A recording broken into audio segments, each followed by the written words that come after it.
let's talk about why you might not be landing the graphic design clients you really want.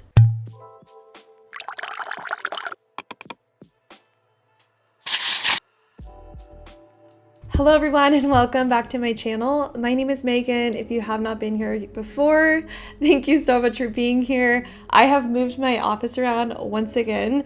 If you're new here, I tend to do that a lot. I really like to change up my environment, change up my space to kind of get re-inspired. So just got back from traveling and I was like, I need a little bit of change. So I'm in my office. It just looks a little bit different. But hello, thank you guys so much for being here. Welcome to another episode of Wine and Design. I do have my glass of wine right here. So go grab your favorite beverage, whether that's coffee, tea, water, wine, whatever it is, because today I'm going to be talking with you guys about some of the reasons clients might be walking away from your offer. Before I give you guys my points, I really want to make sure I mention that getting graphic design clients is definitely something that takes a lot of time and patience. And for me, that was my biggest fear before taking my business full time, is I wanted to make sure that I could financially support myself and have things to work on to create a successful graphic design business. So the clients I have right now, it definitely has taken a lot of time and consistency, lots of long hours and busy work days. So definitely don't give up. These are just some things that I've heard from clients I have, or even friends I have that are looking to contract work out, whether it's design or not. It just depends on what they are looking for in the freelancer or contractor. So I did pick their brains and get some information on things that they might hear or see or feel uneasy about, and that might be why they walk away or turn to a different freelancer.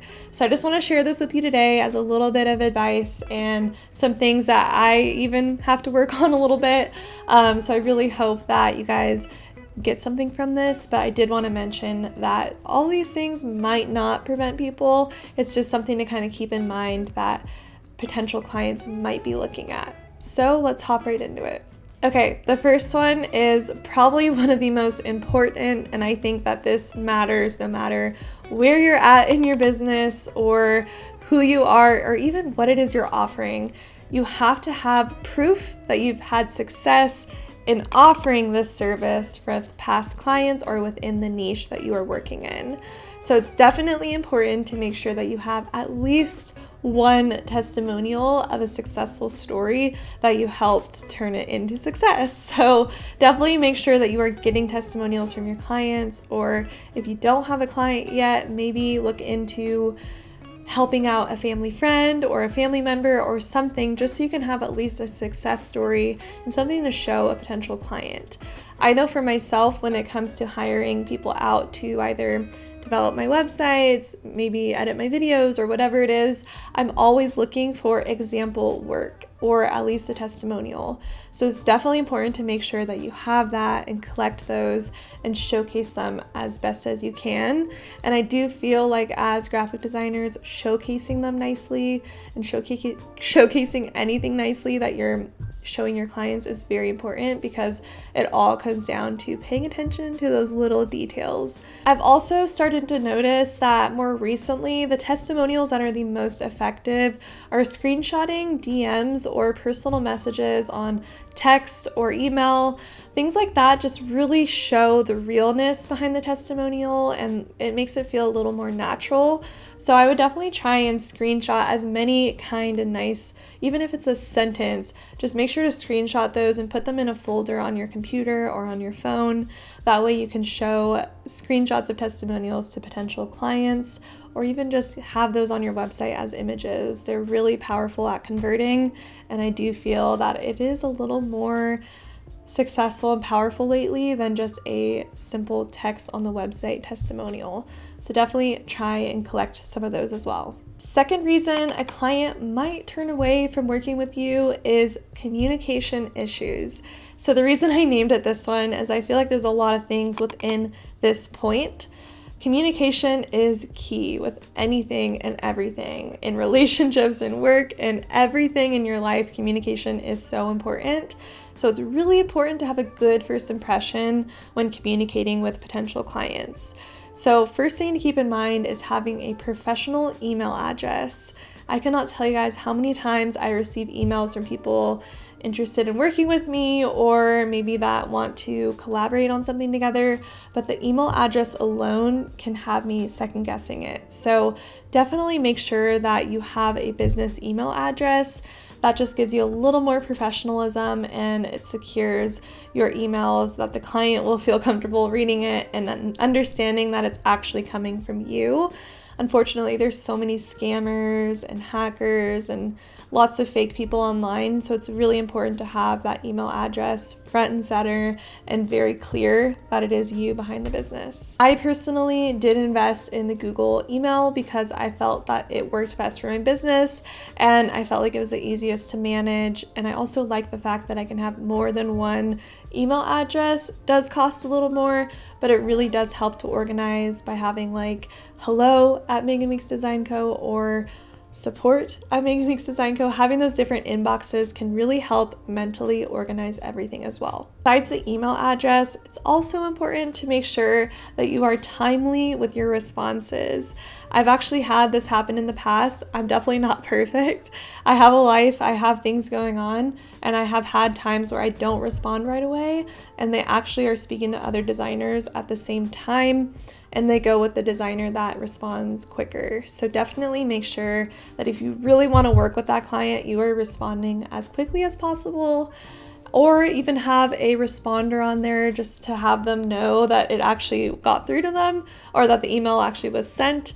Just having something so that they understand that you got it and you're responding is really important. I know even in the past when I've worked with like random people, like I just had this pop in my head. I had this doctor. She was amazing, and I respected her so much more because anytime I'd email her a question, she would respond within like 20 minutes every single time, sometimes less. And I could always count on her, and it gave me this kind of trust between her and working with her. So that kind of shows you that no matter what, it just kind of locks in that trust and shows them that you are very communicative and timely. Next thing is to make sure that you don't have any typos in the actual email body.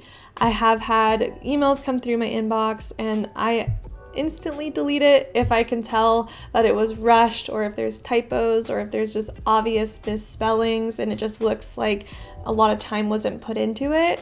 Like I mentioned before, as designers, we should be paying attention to the small details.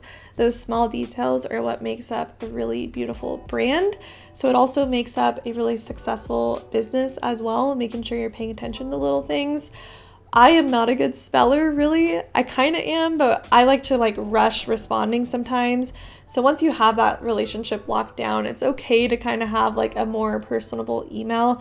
But when you're in those initial phases of trying to land the clients, really important to show your professionalism and to make sure that they know and can trust you, that you are a business person. So definitely make sure that you're double checking your emails, that they sound well thought out, and that they are personable and not just automated all the time.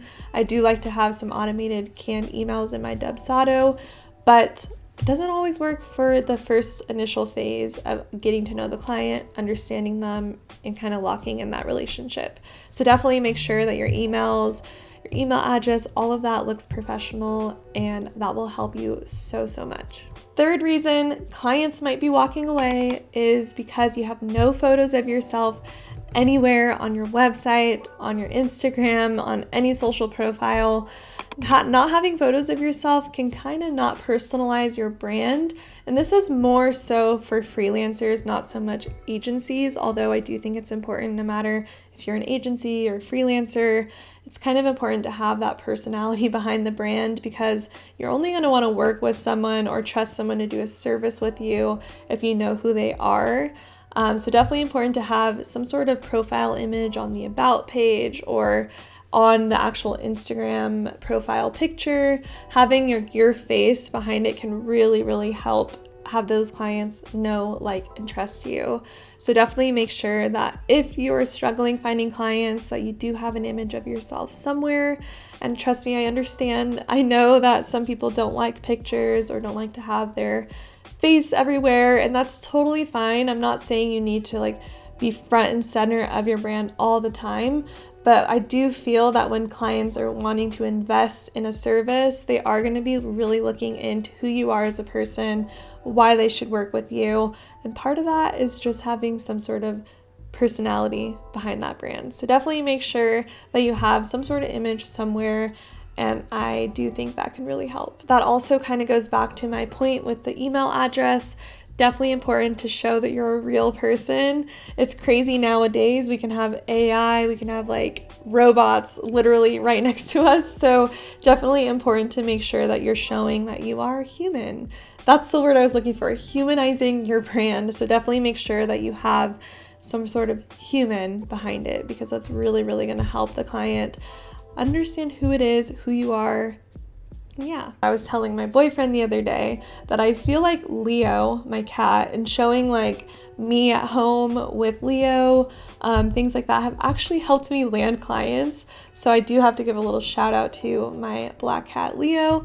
And I feel like in a weird way that's connected me with other people, because I've had clients be like, I have a black cat. I wanted to talk to you. I followed you because I like looking at your black cat and things like that. So it's kind of crazy how the littlest touches of humanizing your brand can actually help you relate and connect to other clients. Fourth tip, and this one is not as important, so I definitely would take this as a grain of salt, because I have seen this work and also not really work. So definitely this is not the end all be all, but I do feel that showing up in your brand as more of an expert rather than a freelancer can really, really help you connect with more clients. So what I mean by that is, instead of always showing up and being like, I can provide this, I can do this, this is what I do, you can show up and be like, I am good at doing this because I have experience in this. Like showing your experience behind the brand, why they should trust you.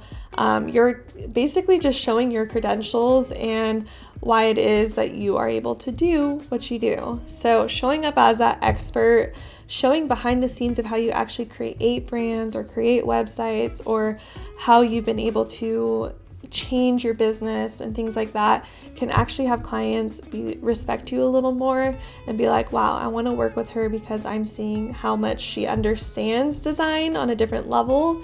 So definitely showing up more as that expert behind what it is you're doing. And this doesn't mean you have to become like an educator. This could just be showing how you design. And I think that can really help you land clients, because they don't want someone just copying and pasting things. They want to see like the actual crafted curation of how you're creating what you do. And I think that's important as designers, because I think a lot of times people don't understand the investment, but when we show every little piece that goes into creating a successful brand, it allows them to connect a little more and understand why we do what we do. Number 5, this one is very important, and this is networking. I think a lot of us lack the networking part of our business, and this doesn't mean going into every single event and passing out your business cards. This can be as simple as making sure you're responding to all of your comments and all of your DMs and all of your emails and everything that you've ever gotten a connection with online. Making sure you're responding to those timely and thoughtfully can really help you also land some new clients. So I have seen people just ignore messages before, or maybe just forget to respond to things. And I'm not perfect either, guys. I feel like it's hard when you're posting, running a business, designing, doing the work, and responding. It becomes really, really busy. It's definitely more than a full-time job.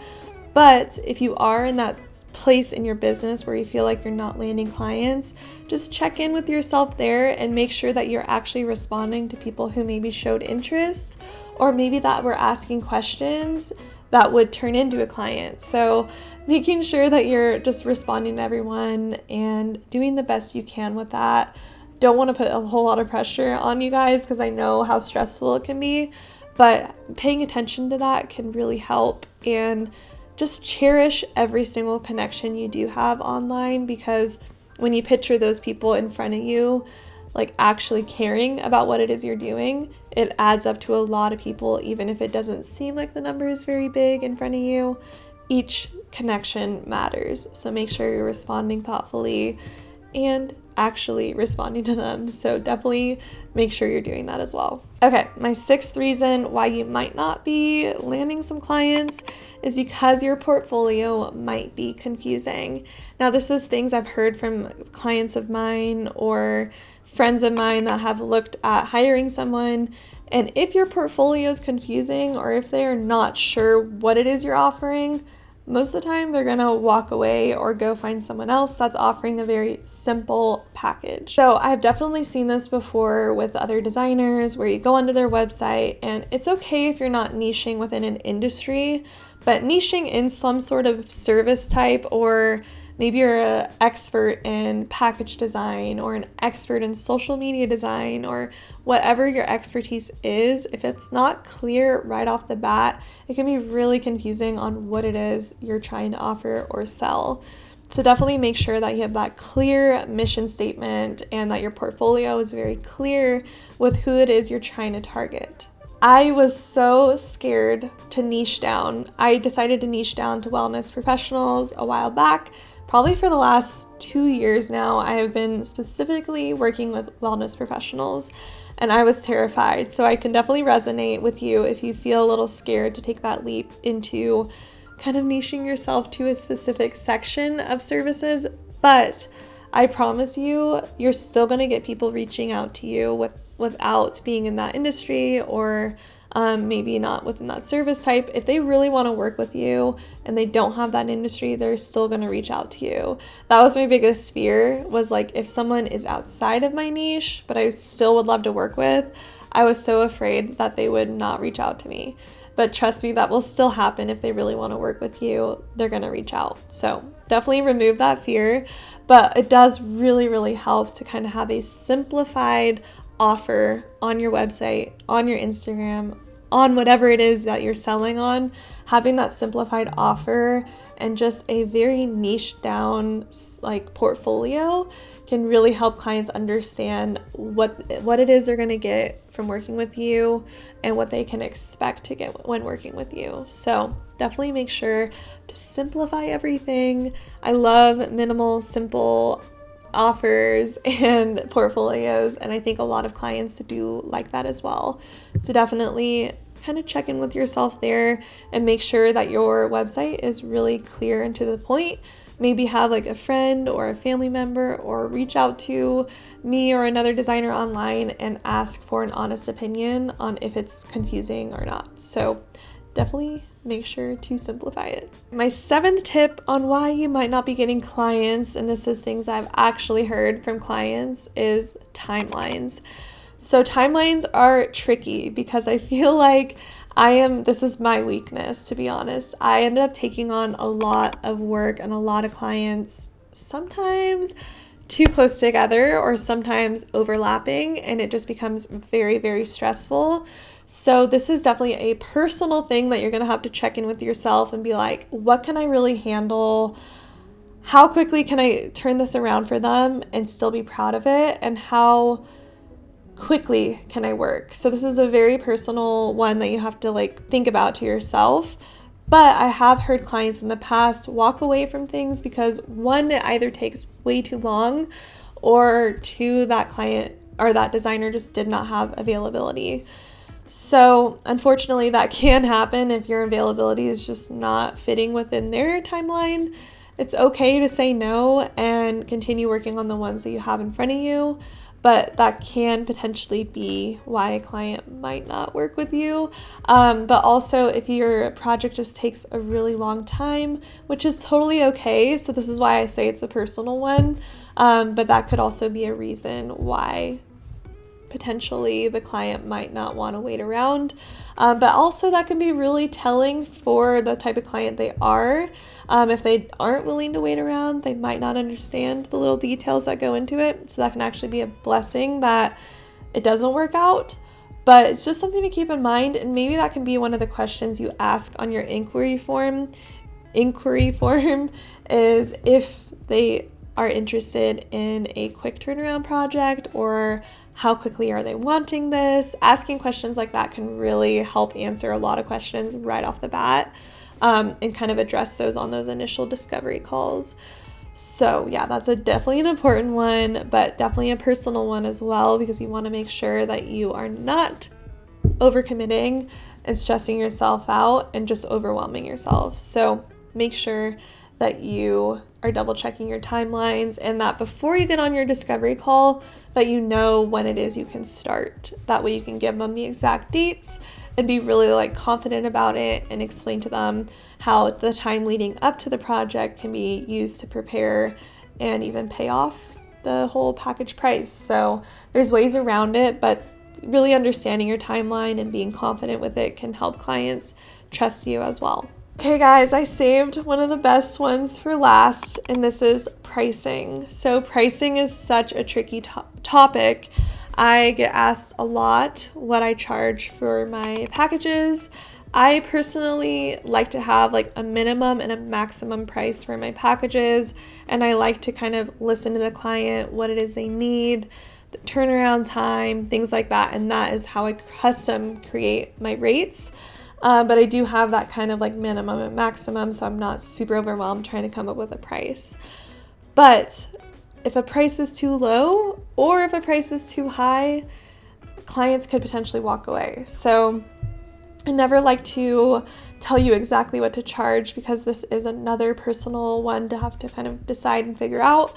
But I will say that if your price is way too low compared to the average, a client might be a little weary of working with you, because they might feel like, am I not going to get the quality that I would get with this other one? Or is it going to be really rushed? They might just start questioning things like that. So making sure that you are kind of within that perfect range of pricing that fits with your target market, fits with your experience level, and overall just works well with what you're offering is really, really important. Pricing is a really difficult one, but something that I would spend a lot of time figuring out.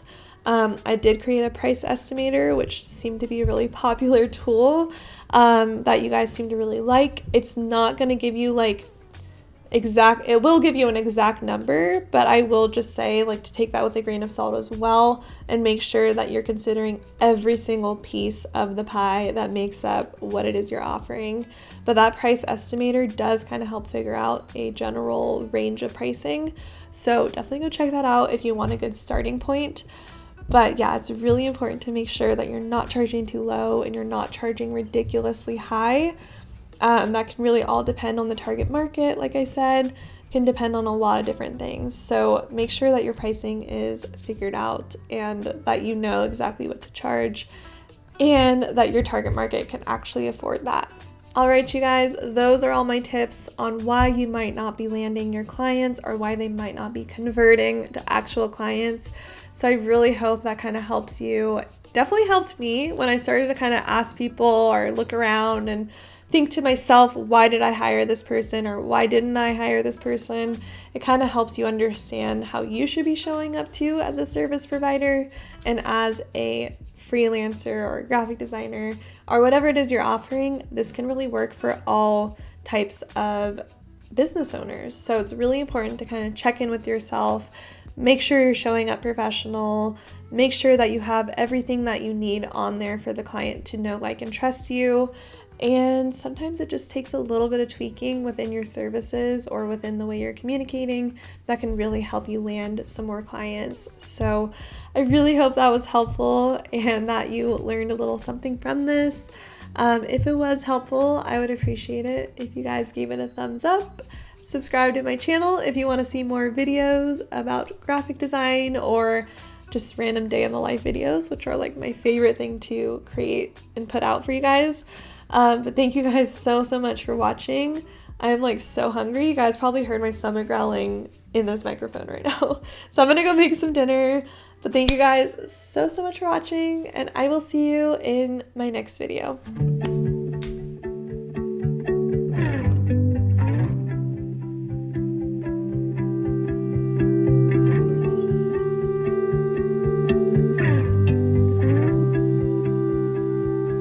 I could sit around and wait all day